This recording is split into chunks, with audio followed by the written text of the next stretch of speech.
Kmalu se bo začela turistična sezona, kadar se bo marsikdo odpravil na potep. Za labodjo družinico se je pohajkovanje oziroma capljanje začelo že danes dopoldne. 8 puhastih mladičkov in 2 labodja starša so se v vrsti odpravili čez cesto pri Tuš planetu. Morda pa le potrebujejo nova oblačila za poletno sezono.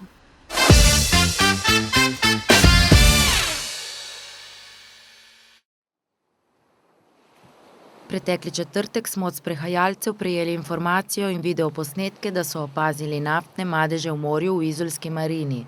Iz uprave za pomorstvo so sporočili, da naftni madeži niso posledica iztekanja nafte iz ladij, ampak so kopenskega izvora. O zadevi smo povprašali tudi območno okoljsko inšpekcijo. Njihov inšpektor je včeraj ponovno opravil izredni nadzor izliva kurilnega olja iz sistema ogrevanja hotela Delfin. Preteklega decembra se je namreč po kanalizacijskih vodih za meteorno vodo, ki vodijo do morja, izlilo kurilno olje iz hotela Delfin in povzročilo onesnaženje morja. Govorimo o istem dogodku, to je dogodek ob koncu lanskega leta, da govorimo o istem dogodku, ki se je zgodil na cisterni kurilnega olja. Takrat je bilo ugotovljeno s strani komunale, da prihaja iz meteornih vod izlitje v marino, na kar so sledi vodile do našega rezervarja, ker je bilo ugotovljeno, da je prišlo do puščanja ventila. Žal je prišlo do puščanja na ventilu, ki je bil na novo montiran, napaka je bila s strani pooblaščenega serviserja in to je vzrok tudi puščanja v rezervarju. Kot je okoljski inšpekciji pojasnil vodja vzdrževanja hotela Delfin, je ocenjena količina izpuščenega kurilnega olja zaradi okoljske nesreče, ki se je zgodila preteklega decembra, približno 20.000 litrov. Odstranili so približno 5.000 litrov kurilnega olja, preostala količina pa se še vedno nahaja v zemljini in se predvsem v času padavin izpira v morje. Naftni madeži so se pojavili zdaj ob večjih padavinah, zato ker je ostanek še kontaminacija kurilnega olja oziroma nekje v zemljini, ki jo je nemogoče v tem trenutku odkriti. Direktor hotela Delfin nam je povedal, da že od začetka aktivno rešujejo problem z aktivnostmi za preprečevanje nadaljnje kontaminacije gladine in morja. Izdelali smo načrt skupaj z strokovnimi službami in z izvedenci gradbene stroke in to seveda predstavili tudi inšpektoratu za okolje, ker je izdal pozitivno mnenje. Mi to striktno zdaj izvajamo in sproti obveščamo inšpektorat in vse ostale pristojne službe. Takoj po zaznavi oljnih madežev v morju so jih zajezili s pregradami. Zajezeno kurilno olje pa odstranjujejo z večjim številom pivnikov. Vse aktivnosti iz tega dela tudi izvajamo, to so predvsem aktivnosti, naredili smo geosondiranje, naredili smo intenzivno oziroma čistimo vse meteorne vode in kanalizacijo preventivno in tudi ob vsakem najmanjšem sledi, ki se zgodi ob temu. Delamo dejansko vse ukrepe, ki so naloženi, poleg tega smo tudi postavili bariero v marini, ker je najbolj pomembno to, da ne pride do nadaljnjega izlitja olja, ampak se to olje zadržuje za bariero. Inšpekcijski postopek zaenkrat še poteka. Kaj bodo v hotelu Delfin še storili za preprečevanje morebitnega onesnaževanja v prihodnje? Ker so se v tem trenutku ob večjem deževju pojavili spet te madeži, ugotavljamo, da ukrepi niso bili popolnoma učinkoviti, zato iščemo alternativne rešitve. V ta del smo takoj vključili tudi, seveda smo obvestili pristojne službe, iščemo ustrezne rešitve, tako da smo kontaktirali že nekaj podjetij tudi v tujini in doma, ki imajo nekaj izkušenj na tem področju, če bi nam lahko pomagali v tem delu, tako da upam, da bomo prišli do nekih možnih dodatnih rešitev, da bi lahko to čim prej sanirali, ker seveda hotel Delfin želi živeti v sožitju in živimo v sožitju z naravo, v kateri je to neposredna naša okolica in nam to zato veliko pomeni. V hotelu Delfin iščejo zelene rešitve, da bi v letošnjem letu zmanjšali porabo goriva in ga nadomestili z ustreznimi alternativami. Hotel Delfin je bil vedno usmerjen v zeleno, iskali smo vedno alternative v tem področju. V letošnjem letu gremo tudi v investicijo sončnih panelov, ker želimo zmanjšati porabo vseh ostalih goriv in dejansko se usmeriti, koliko je možno, čim bolj v zeleno področje. Delamo tudi tehnične izboljšave na sistemih, tako da računamo, da bomo tudi v letošnjem letu in naslednjem letu lahko privarčevali veliko in predvsem bistveno manj osneževali z našo infrastrukturo v hotelu.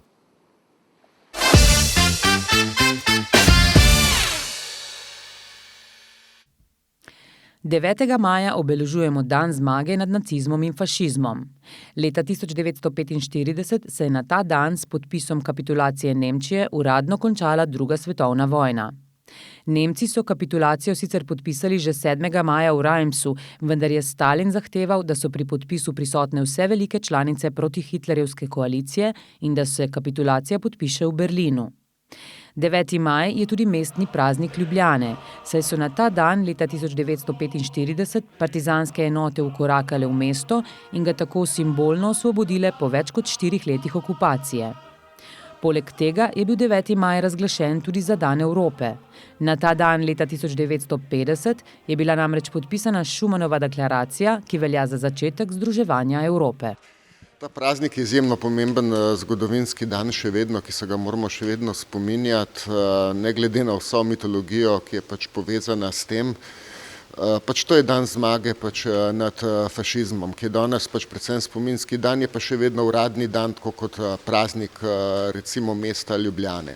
Je praznik, ki se ga že desetletja v bistvu uradna politika ne ve točno, kaj bi z njim naredila in jo zato deloma rešuje kot nadomestni praznik v bistvu dan Evrope. Skratka, ki je isto na 9. maja praznik pač Schumanove deklaracije, za katero je treba pošteno povedati, neizrečene leta 50, ki je bila odgovor na katastrofo druge svetovne vojne. Skratka, je bila pač povezana z zgodovinskim pač majem leta 45. Treba je tudi povedati, da nekaj časa je 9. maju konkuriral 15. maj, ker je treba povedati, da pač druga svetovna vojna v resnici ne se formalno zaključi 15. maja z tistim zadnjim bojem, ko pač poveljnik tretje jugoslovanske armade Kosta Nač sporoči Titu iz Maribora, da je zdaj vojna zares zaključena, ne, ko so zastavljeni pač zadnji bojni skriti. Skratka, 9. maja je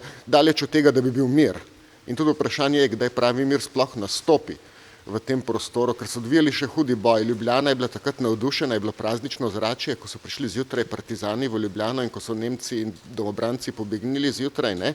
Ampak tej partizani pa niso delili istega navdušenja, ker so vedeli, da bodo mogli iti naprej na Koroško in jih je precej še padlo takrat. In še po 15. maju. Druga svetovna vojna je bila nabita z dogodki, v resnici ne moramo za noben datum pač prilimati, ne. Evo, takrat se je zgodilo pa res usodno, ne. Bil je v resnici dolg proces, ki se je vlekel od okupacije 41 in v resnici zaključil ne šele v 50 letih, ko se točno določijo zahodne meje in ko se potrdi državnost Slovenije, sodobna državnost, o kateri mi danes govorimo in je to njena kontinuiteta, v kateri mi danes živimo, se začne z bojem 41 in pač priznana z Londonskim sporazumom za zahodno mejo 54. 15 izjemno pač mučnih let, kompleksne zgodovine, ki je ne moramo črno-belo gledati, ki jo danes gledamo bistveno drugače, kot smo jo gledali pač v prejšnjih časih, recimo do 80. let.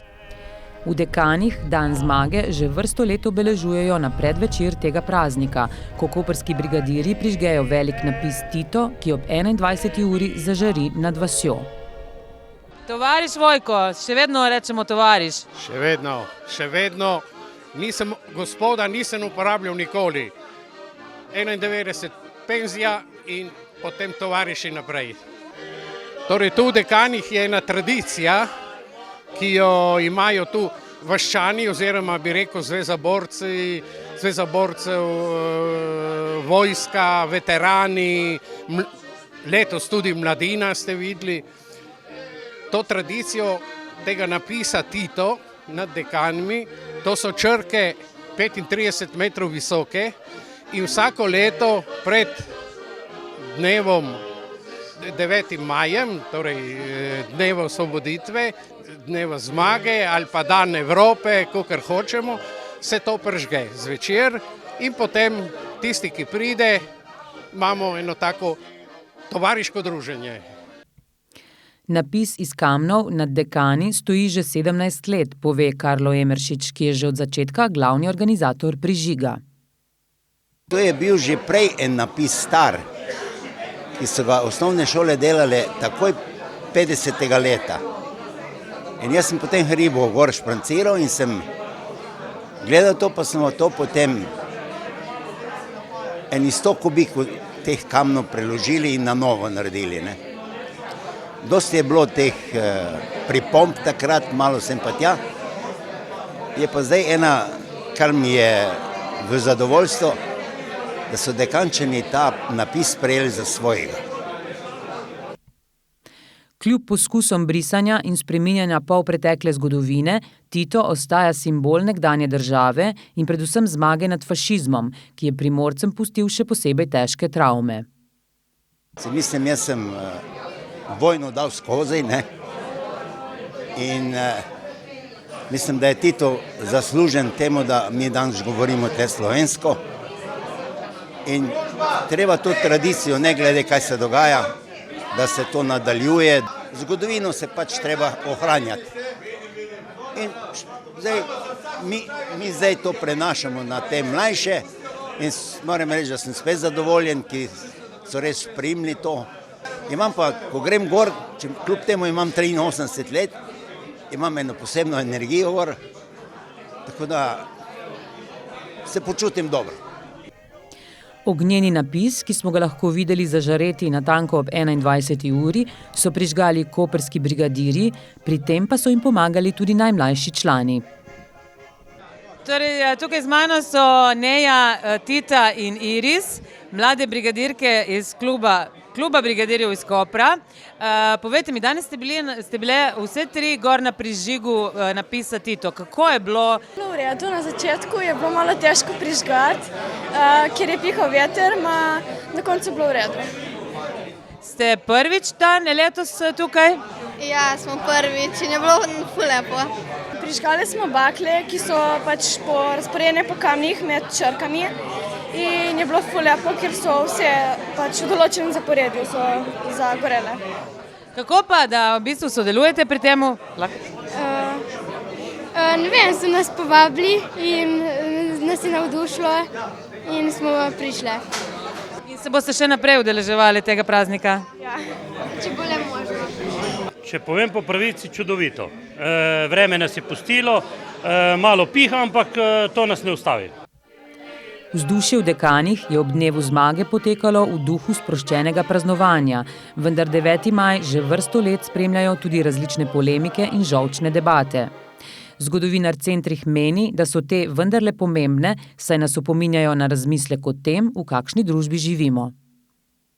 Nesporno dejstvo je, da pač maj, kljub temu, da ga pač praznujemo, ni tak praznik, ki bi ga lahko res sproščeno praznovali, ker se takrat vedno začnejo hudi prepiri in različne polemike, interpretacije, pač dediščine tega 9. maja. Vemo, da bodo takrat, izrekali politiki neverjetne neumnosti, da bodo žolčne debate iz ene in iz druge strani, ampak to je v bistvu dobro, a veste, ne, zato ker pač tudi pač neumnosti, ki so izrečene, v bistvu in popolno zanikanje in omalovaževanje ali pa tudi nekritično slavljenje, recimo, ne, so dobre, ker je to priložnost, ne, da lahko resno razmišljamo o pomenu tega dneva, ki je pomemben za našo zgodovino, recimo zgodovino Evrope zlasti, recimo, ne, in zgodovino pač slovenskega prostora, no.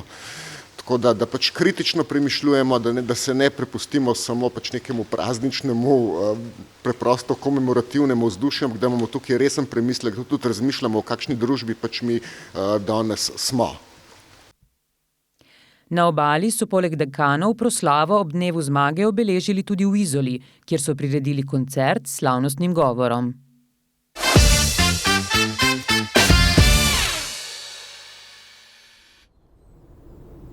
Predsednik SDS Janez Janša je v ponedeljek sodelavci obiskal občino Ankaran. Skupaj z ankaranskim županom Strmčnikom sta opozorila na nerešena lastniška in upravljalska razmerja v tej občini.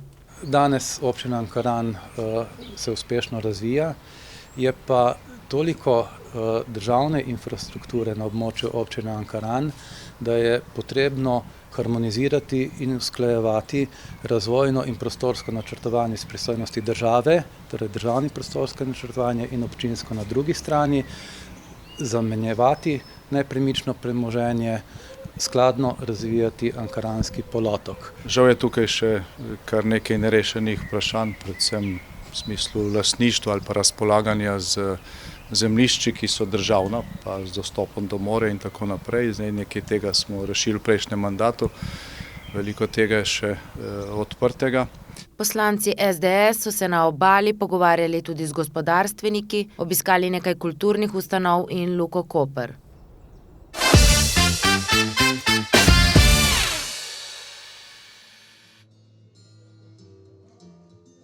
Doktor Salvator Žitko med Koprčani velja za enciklopedijo zgodovinskega znanja o mestu in istrski preteklosti. Je ugleden zgodovinar, leta 2021 pa je postal tudi častni občan mestne občine Koper. Ujeli smo ga na pogovornem večeru v Pretorski palači, kjer je predstavil svoj zbornik z naslovom Pričevanja o slovenskem zgodovinopisju Istre. Tukaj v tem zborniku sem predvsem želel razgrniti na kratko svojo življenjsko pot, torej jaz sem pač nekako moral pojasniti, da nisem rojen tukaj, kaj je pomenil zame prihod v ta prostor, kako je deloval name, torej kako me je seveda tudi oblikoval in potem pač moje aktivno delovanje najprej kot srednješolskega profesorja na Koprski gimnaziji, potem pa seveda prehod v Pokrajinski muzej v Koper, kjer sem pa deloval tako rekoč do upokojitve več kot 20 let in seveda ravno tu spoznaval sam teritorij. Večer je organiziral Kulturni klub Koper, ki že desetletja pripravlja mesečne pogovorne večere o branju, s katerimi želi istrsko publiko seznaniti s sodobno literaturo. Nocojšnji večer je seveda poseben, ker doktor Žitko je nosilec vedenja o Kopru. Ni pa ravno literatura, ampak za njega izjema. Za doktor Žitka je raziskovanje Rižanskega zbora predstavljalo velik izziv, saj dogodek velja za pomemben fenomen tistega prostora in časa. Leta 804 je ob izviru reke Rižane potekal shod, na katerem so se istrski staroselci dogovorili z veljaki Frankovskega cesarstva glede kršitev njihovih starih pravic in glede priseljenega slovanskega prebivalstva. Žitko se je ukvarjal tudi z umetnostno-zgodovinskimi temami. V svojih zadnjih raziskavah pa se osredotoča na vračanje kulturne dediščine iz italijanskega prostora k nam. Koper, mesto minule slave, torej 5 stoletij, poleti je bil Koper prestolnica Beneške Istre in Koper plemenite lepote. Doktor Žitko z zadovoljstvom ugotavlja, da mu je naš prostor izpolnil želje in pričakovanja. Koper je namreč veliko prispeval k njegovemu dozorevanju. Večina mojih raziskav je posvečenih Kopru, kajti Koper je bil pravzaprav nenehna inspiracija, čeprav seveda sem potem raziskoval tudi druga širša območja, tako preko celotno Istro kot tudi zamejski prostor, ampak prav gotovo torej Koper nudi izjemno bogastvo raznoraznih tem, raznolikih tem, glede na svojo dolgo, burno zgodovino. Večer je popestrila Sonja Polanc z branjem izsekov iz zbornika, ob koncu pa so doktor Žitku podarili še njegovo karikaturo, ki jo je ustvarila Lorela Fermo. Kulturni klub v prihajajočih mesecih pripravlja recital, na katerem bodo brali poezijo o vrtnicah v 4 jezikih, junija pa razstavo Vlada Šava.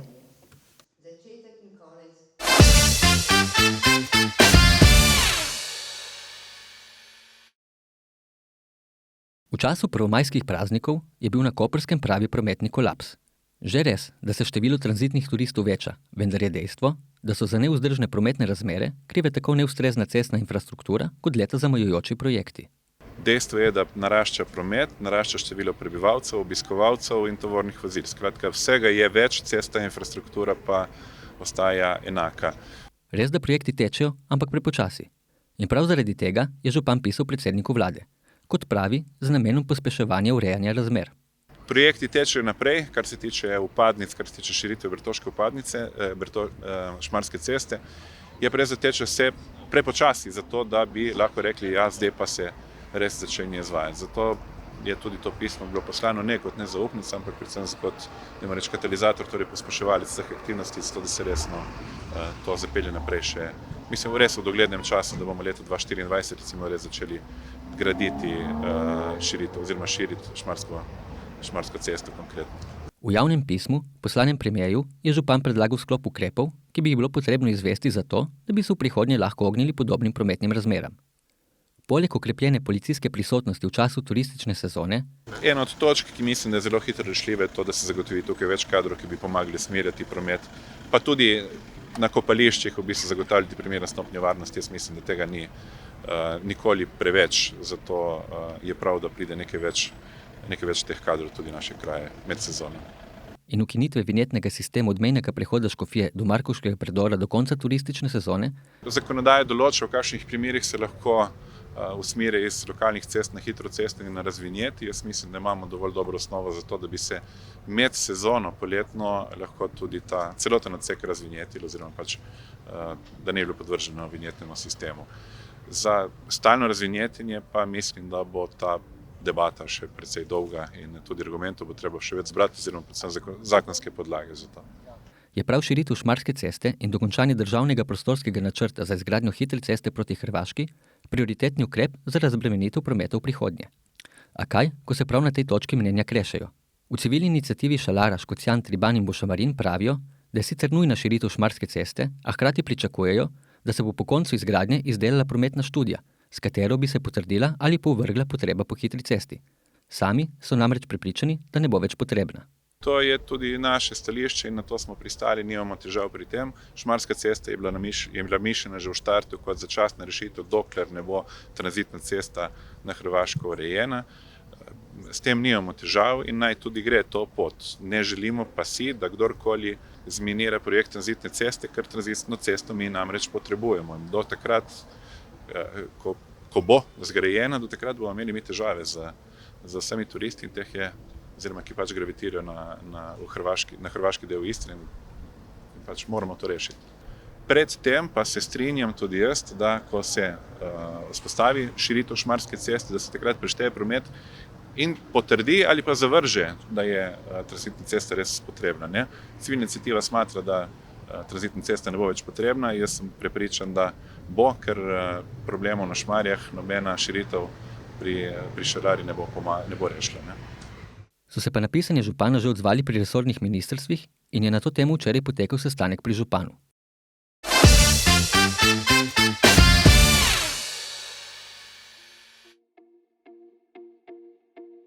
V preteklih letih so naša življenja zamajale številne spremembe, med drugimi epidemija koronavirusa. Uvedeni protikoronski ukrepi so posegli v številne sfere posameznikovega življenja ter vplivali na naše vsakodnevno delovanje. Slovenski center za raziskovanje samomora v sodelovanju z Nacionalnim inštitutom za javno zdravje in Filozofsko fakulteto Univerze v Ljubljani sedaj pripravlja raziskavo o vplivih kriznih situacij na duševno zdravje ljudi.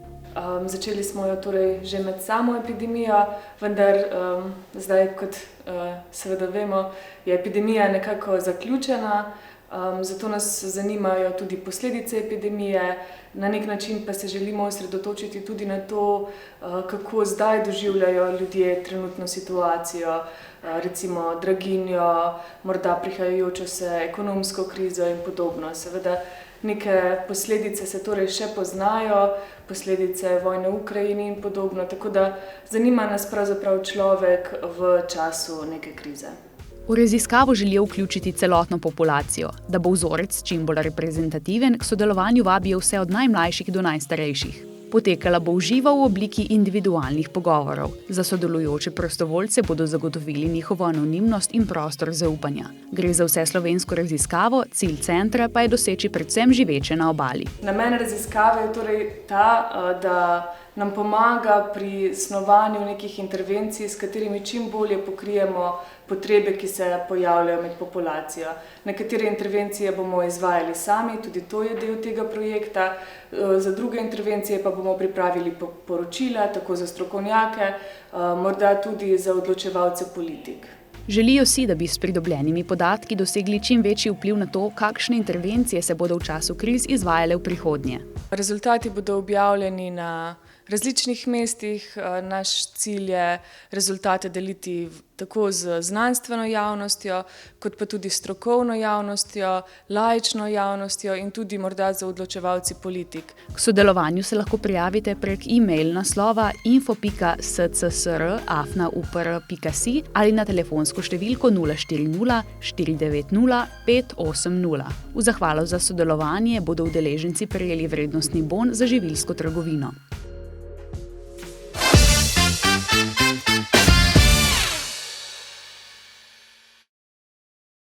Center Slovenske Istre Ankaran na Debelem Rtiču je zdravstveni in izobraževalni center za otroke, mladostnike ter odrasle s posebnimi potrebami. V petek 12. maja je v centru potekal dan odprtih vrat. Leta 2019 se je odprl ta center po 19 letih mukotrpnega dela in staršev in nas zaposlenih, da bi se ena takšna enota odprla tukaj na Debelem Rtiču. Zdaj zakaj? Teh otrok je kar veliko, tudi potrebujejo ustrezno bivanje, ustrezno namestitev, ki bi bila v bližini njihovega doma. Zato so tudi starši tukaj, ki so bili nekako iniciatorji za sploh odpiranje te enote, da bi bila potreba, da je takšna enota tudi tukaj. In smo jo odprli. Center nudi institucionalno namestitev za odrasle z zmerno težjo in težko motnjo, vzgojno-izobraževalni program za otroke in mladostnike ter prilagojen program za predšolske uporabnice in uporabnike. V centru pa je možna tudi začasna namestitev za otroke s posebnimi potrebami. Ker vemo, v kakšni stiski so tudi starši, kateri imajo 24 ur svoje otroke doma in potrebujejo tudi oni kdaj pa kdaj en oddih ali pa odhod na kakšne krajše počitnice. To je to začasna namestitev. Vsak dan je poln aktivnosti, ki jih prilagajajo potrebam in željam uporabnic ter uporabnikov. V centru Slovenske Istre trenutno biva 23 odraslih oseb, v centru pa se izobražuje 10 otrok in mladostnikov. Kaj moramo res prilagajati vsebino za uporabnike, ki so, oziroma za učence, ki so vključeni v posamezne šolske skupine. Te skupine so manjše, lahko povem, da tudi so specifične iz tega razloga, ker imamo različne problematike, še poleg tega zmerna težja in težka motnja v duševnem razvoju. Se srečujemo z zdravstveno zahtevnimi učenci, ki potrebujejo več zdravstvene nege, imamo vedenjsko problematiko, ki se vse več pojavlja, kot v rednih osnovnih šolah, tudi pri nas. Na dnevu odprtih vrat so nastopile šolarke in šolarji ter stanovalke in stanovalci Centra Slovenske Istre Ankaran. Center pa je za uporabnice in uporabnike odprt vse dni v tednu.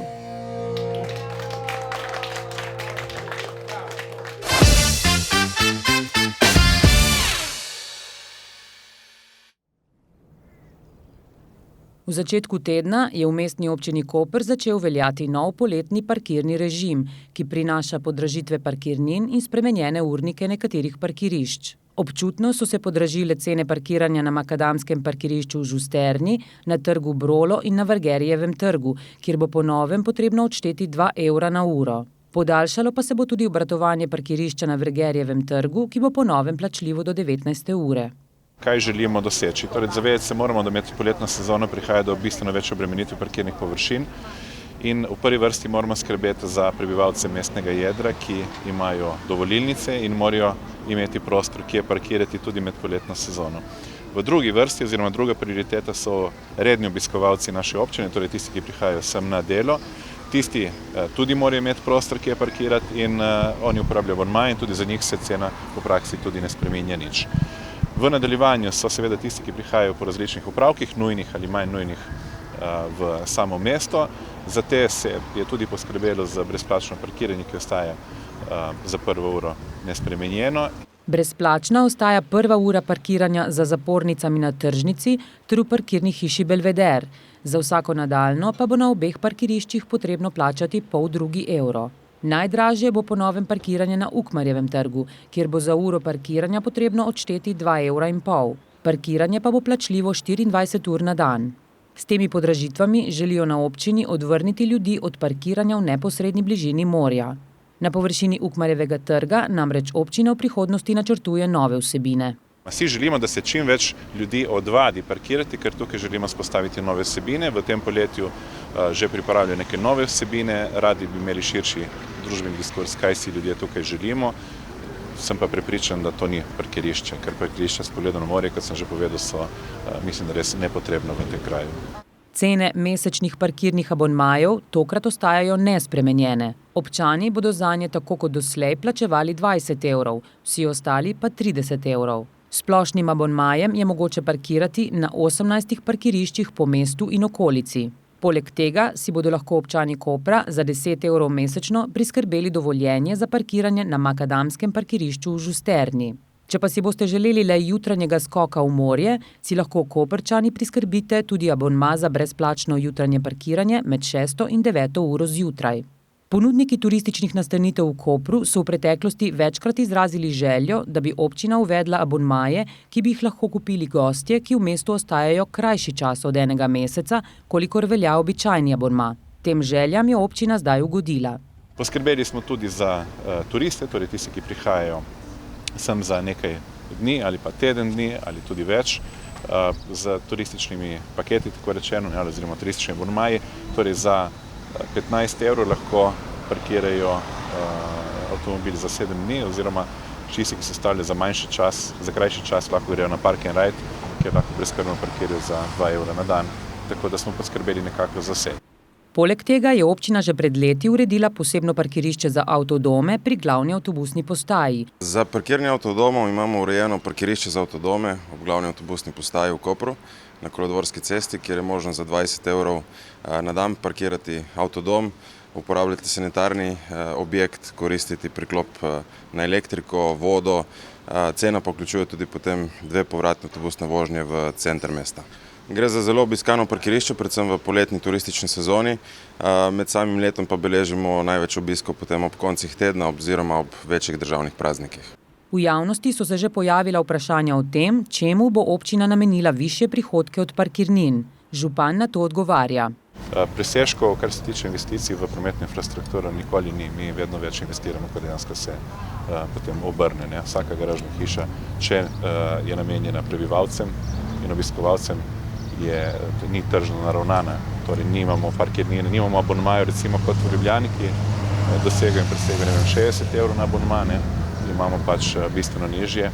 Po podatkih Marjetice Koper so med najbolj zasedenimi parkirišči tisto pri tržnici, Ukmarjev trg in ostala parkirišča v centru mesta. V poletnem času pa še parkirišče v Žusterni. Zadnja pridobitev, parkirna hiša Sonce, je bila v začetku, ko je bilo parkiranje brezplačno, polno zasedena. Kasneje pa je obisk padel. Trenutno imamo prodanih nekaj čez 100 mesečnih dnevnih abonmajev. Pričakujem, da se bo to povišalo v naslednjem obdobju, predvsem takrat, ko bo mestna občina Koper nekaj mest sprostila tudi za stanovalce v samem mestnem jedru. Ali zaznavate kakšne negativne odzive ljudi zdaj po povišanju parkirnin tukaj v Kopru? Predvsem beležimo veliko klicev v smeri iskanja informacij po različnih vrstah abonmajev, ki so občanom in neobčanom na voljo. Ali bodo ljudje sprejeli novo parkirno politiko v Kopru, pa bomo lahko videli kmalu.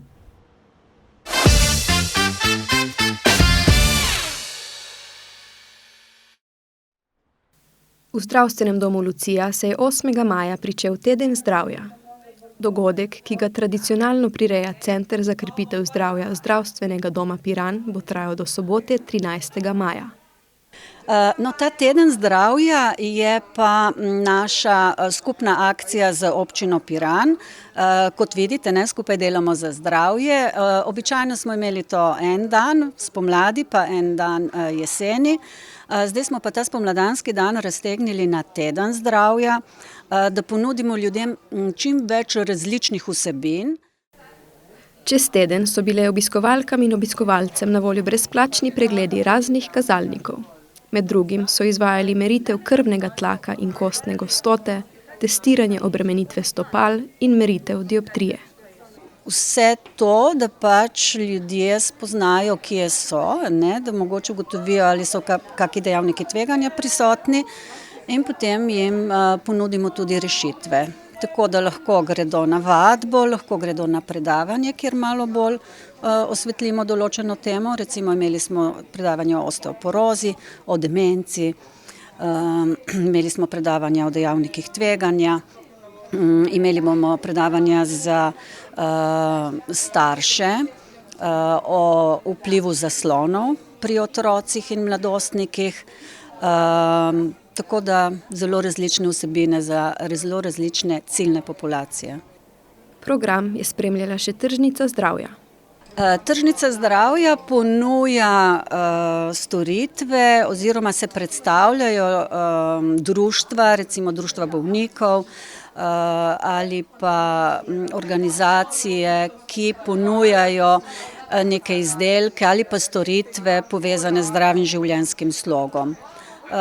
Tu se nam predstavljajo recimo naši upokojenci, s katerimi redno sodelujemo, Europa Dona, ki ravno tako deluje na področju preprečevanja raka, Društvo za osteoporozo, Koronarno društvo Slovenske Istre, pa tudi nekatere kmetije so se nam pridružile, ki ponujajo svoje zdrave izdelke. Vodja centra je izpostavila, da bi si v prihodnje želeli več možnosti gibalnih aktivnosti. Znotraj programa Skupaj delamo za zdravje pa so v Centru za krepitev zdravja na voljo tudi redne delavnice, ki potekajo čez celo leto.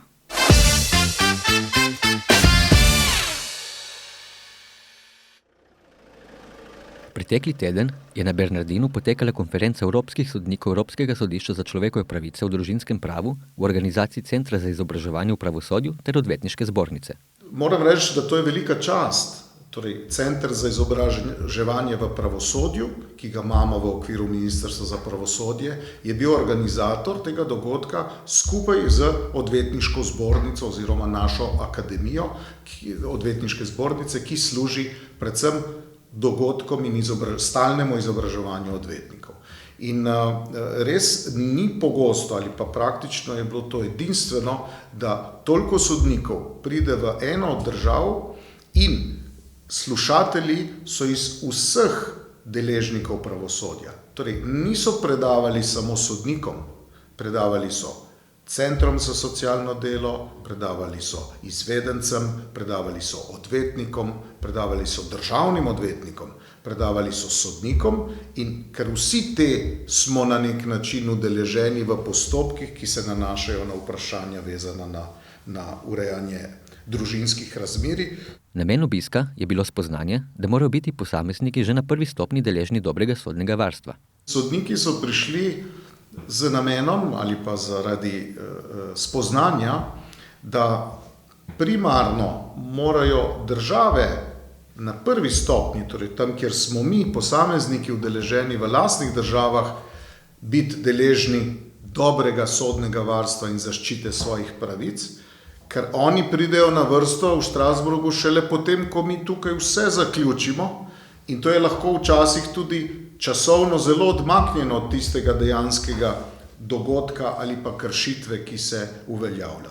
Sicer so na konferenci govorili o raznih sodnih praksah v primerih, s katerimi se srečujejo na sodiščih. Tukaj moram reči, da so stališča, ki so jih povedali, kako oni razumejo določene stvari.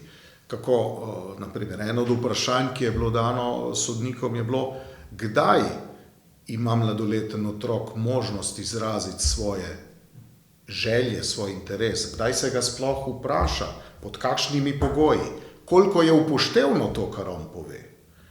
A imajo oni dodatno, a pričakujejo, da bojo imele države članice in vsi mi, ki sodelujemo v takih postopkih, posebno znanje, izobraževanje, strokovnost, da se za 6-letnim otrokom pogovarjaš. Se pa na konferenci niso omili zgolj na primere preteklih sodnih praks, ampak so se dotaknili tudi aktualne zakonodaje in izpostavili primere, kjer bi lahko prišlo do izboljšav. V Sloveniji na kazanskem področju, če pride na Evropskem sodišču do ugotovitve kršitve neke temeljne pravice, je taka odločitev lahko razlog za razveljavitev že sicer pravnomočne kazenske sodbe oziroma za obnovo postopka. Na civilnem področju, recimo na področju dodelitve otroka ali kršitev v zvezi s tem, pa tega ni. Torej, tudi če bi Evropsko sodišče v naši državi ni, v drugih nekaterih je, ne vseh, bi ugotovilo, da je naša država, torej naša sodišča ali naši centri socialno delo ali naši drugi organi pri odločanju, komu se otroka dodeli, pri odločanju, koliko časa preživi s komu, torej pri izvajanju stikov in pri drugih vprašanjih, prišlo do kršitve temeljnih pravic iz konvencije, to ne bi bil razlog, da bi se tista odločitev avtomatično lahko obnovila ali bi se postopek ponovno zagnal. Ne? To je ena stvar, ki smo jo ugotovili skozi ta dogodek, da bi morda bila vredna za nasloviti na zakonodajnem področju. Morda taka srečanja res nimajo neposrednega vpliva na spremembo oziroma izboljšavo zakonodaje, gotovo pa imajo vsaj posreden vpliv. Posrednega sigurno ne, je pa dejstvo, da ko so prisotni deležniki iz celotnega pravosodja in vseh vej oblasti, vsaj v tem začetnem delu, ne, ker nagovor je imela tudi predsednica državnega zbora, torej pa ministrica, torej bila je zakonodajna veja oblasti, bila je izvršilna v vlogi ministrice za pravosodje in bila je tudi sodna, seveda sodniki in vsi ostali. Torej, to je neke vrste ogledalo, kako ne rečem, ali pa neke vrste možnost se soočiti z nekim načinom razmišljanja in z možnimi izboljšavami sistema. Je pa Starman poudaril tudi pomen spoštovanja institucij, ki zaradi javnih, kontinuiranih napadov nekaterih vidnih posameznikov upada. Tudi spoštovanje institucij je zelo pomembno. Ne glede na to, kdo je poimensko na tej instituciji, ampak ti in tudi ne glede na to, ali si na opoziciji ali v opoziciji, je moje stališče, da enostavno ti še vedno moraš ohraniti spoštljiv odnos do institucije. Potem pa lahko rečeš, da se pa z določenim ravnanjem tega, ki je trenutno zaseda ta položaj, ne strinjaš. In to ima neposreden vpliv na to, kaj ljudje. Jaz sem prepričan, torej, če ti rečeš, to je, ne vem, nek čuden človek, ki je slučajno zdaj na nekem položaju, bojo ljudje to hitreje zagrabili. Ljudje smo navajeni temu, da take stvari rajši slišimo, se nam zdijo bolj pikantne, bolj zanimive. Kar pa je škodljivo in nedržavotvorno. Vendarle se prav zaradi nezaupanja v sodne institucije sodni postopki podaljšujejo in prihaja posledično do večjih obremenitev sodišč.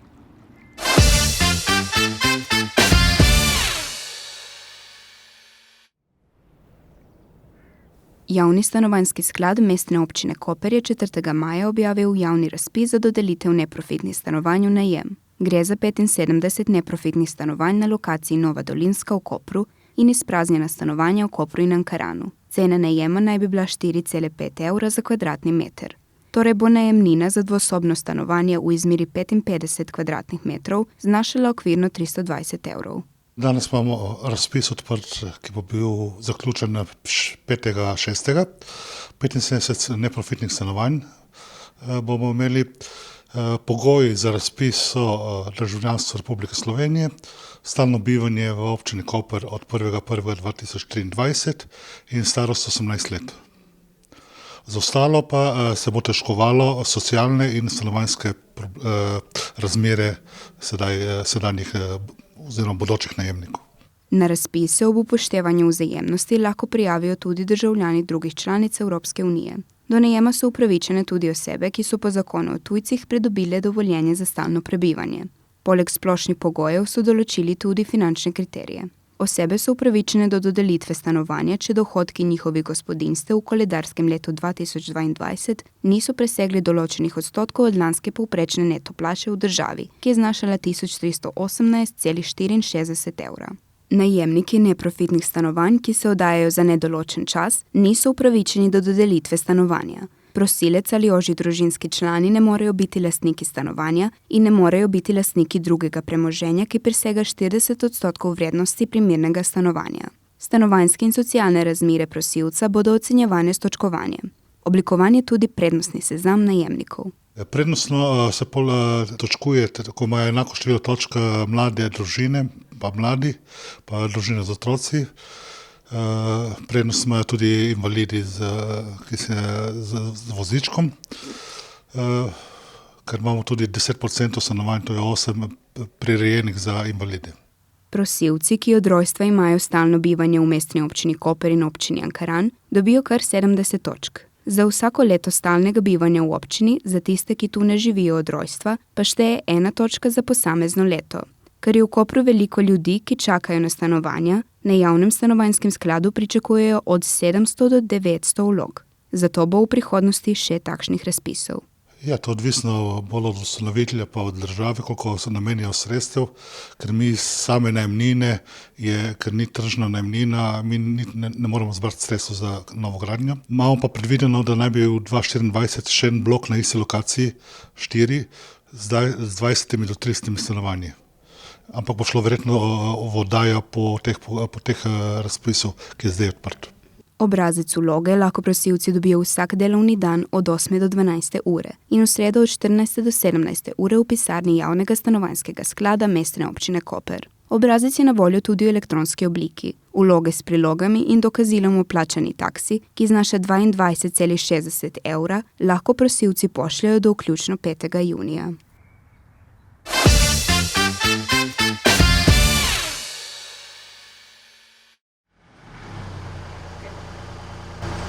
Nahajamo se na višini ob steni, kjer bodo jutri plezale slovenske plezalne zvezde. Namreč smo pri Plus Climbing centru v Kopru, kjer bo ta vikend potekalo državno prvenstvo.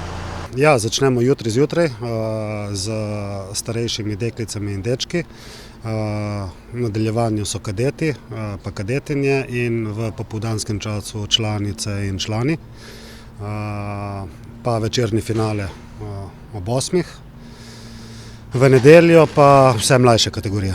Trenutno postavljajo plezalne smeri za prvenstvo. Postavljalska ekipa je slovenska, vodja pa je Anže Štremfelj, ki je določil smeri za tekmovalce. Težavnost smeri bo primerljiva nivoju svetovnega pokala. Končno je Koper dobil tako infrastrukturo, da omogoča v bistvu tekmovanja na najvišji ravni.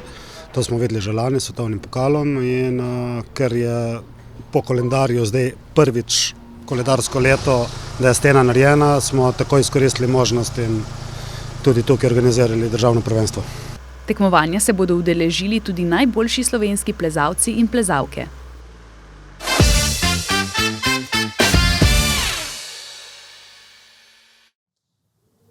Poteka Evrovizija in Slovenija gre v finale. Lepo je videti, da imamo 100% finsko podporo.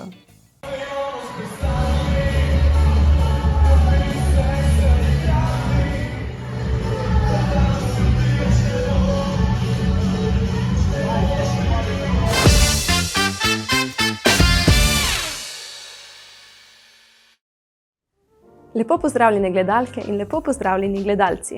Za vas sem pripravila pester izbor dogodkov, ki se bodo v prihodnjih dneh odvijali na slovenski obali. Tokrat bodo na izbiro raznorazni koncerti, gledališke predstave, folklorni nastop, stand-up večer, joga, likovna delavnica, predstavitev knjige in pa praznik Refoška. V soboto 13. maja se bo čez dan odvijal dogodek Pica z občino. Piranska občina namreč v udeležbi vabi mladino, da izpostavi svoje ideje in potrebe ter na ta način prispeva k kakovostnejšemu življenju mladih v občini. Zbor krajevne skupnosti Sečovlje bo potekal ob 10. uri zjutraj v prostorih krajevne skupnosti Sečovlje. Zbor krajevne skupnosti Piran pa prav tako ob 10. uri v Apolonijevi palači. Ob 16. uri, malo bolj primerni uri za druženje ob pici, pa bo potekal zbor krajevnih skupnosti Portorož in Strunjan v prostorih krajevne skupnosti Portorož. Prav tako bo zbor krajevnih skupnosti Padna, Nova vas in Sveti Peter v prostorih krajevne skupnosti Padna. V Kopru se bo v soboto od 10. do 15. ure odvijala tradicionalna majska prireditev Koper na dlani. Pristaniška ulica bo tako polna stojnic, na katerih se boste lahko spoznali z delovanjem krajevnih skupnosti in turističnih društev mestne občine Koper. Nedaleč stran, na Ukmarjevem trgu, pa bodo potekale istrske igre. Istega dne ob 17. uri vabljeni v Kulturni dom Izola na otroško gledališko predstavo Pravljica o letečem kovčku. Zgodba sledi deklici Anabeli, ki zelo rada pleše in za rojstni dan dobi star kovček. Anabela je sprva razočarana, ampak ne za dolgo, ker se kmalu s pomočjo zaprašenega darila že uči osnov baleta in dvornega ter orientalskega plesa. Prav tako v soboto pa ob 19:30 vabljeni v gledališče Tartini Piran. Komična predstava Kar v vrsto prosim naj bi zagotavljalo dobro zabavo. Sodobna farsa sledi ženi in možu, ki se znajdeta v komični situaciji, ko se morata slučajno soočiti s preteklimi romantičnimi zvezami. V soboto zvečer ob 21. uri vabljeni v Rifugio bar. Večer bo tam popestrila glasbena skupina Tri bote, ki preigrava istrski rock. Kot sami pravijo, je glavni cilj dober žur. Do jutranjih ur pa bo za ples na plesišču poskrbel znan glasbeni animator DJ Louro. V nedeljo 14. maja bo v dvorani Krajevne skupnosti Marezige nastopil pihalni orkester Marezige. Ob 17. uri namreč prirejajo koncert v spomin na marežganski upor iz leta 1921. Poleg orkestra bo na dogodku nastopil še mešani pevski zbor Obalca Koper. Istega dne, torej v nedeljo, v Kulturnem domu Sveti Peter prirejajo zaključni koncert revije Primorska poje 2023. Ob 18. uri bodo nastopile ljudske pevke Kulturnega društva Mandrač, mešani pevski zbor Ensambel Romjan iz Ronk, mešani pevski zbor Župnije Volče, Goriški komorni zbor Nova Gorica in pa Primorski akademski zbor Vinko Vodopivec. V ponedeljek 15. maja ponovno vabljeni na stand-up večer cikla dogodkov Poletje smeha. Ob 20. uri bo na oder bara Hangar stopil Tin Sedlar iz Zagreba. Priča boste lahko kombinaciji njegovih 4 solo nastopov in njegovim šalam na račun vseh. Prav tako v ponedeljek ob 8. uri pa se bo v skladišču Libertas pričel koncert glasbene skupine Mesa. Italijanska ambientalna Scarlet Metal zasedba bo tako svojo evropsko turnejo pričela v Kopru in predstavila svoj novi album Live at Roadburn. Pa prisluhnimo njihovi skladbi Pilgrim iz novega albuma.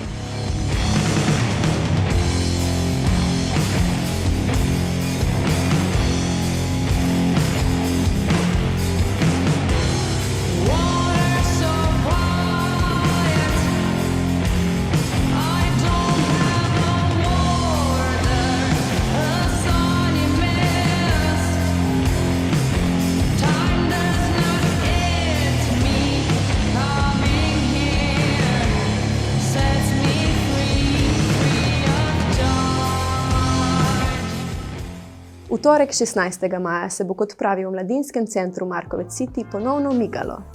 Ob 18:30 bodo tam namreč pričeli z vadbo Hatha joge, oziroma tradicionalne joge, ki temelji na dihu in poudarja zadrževanje telesnih položajev. Vadbo bo vodila Ana, certificirana učiteljica, ki jih v praksi vabi vse, ne glede na predhodne izkušnje.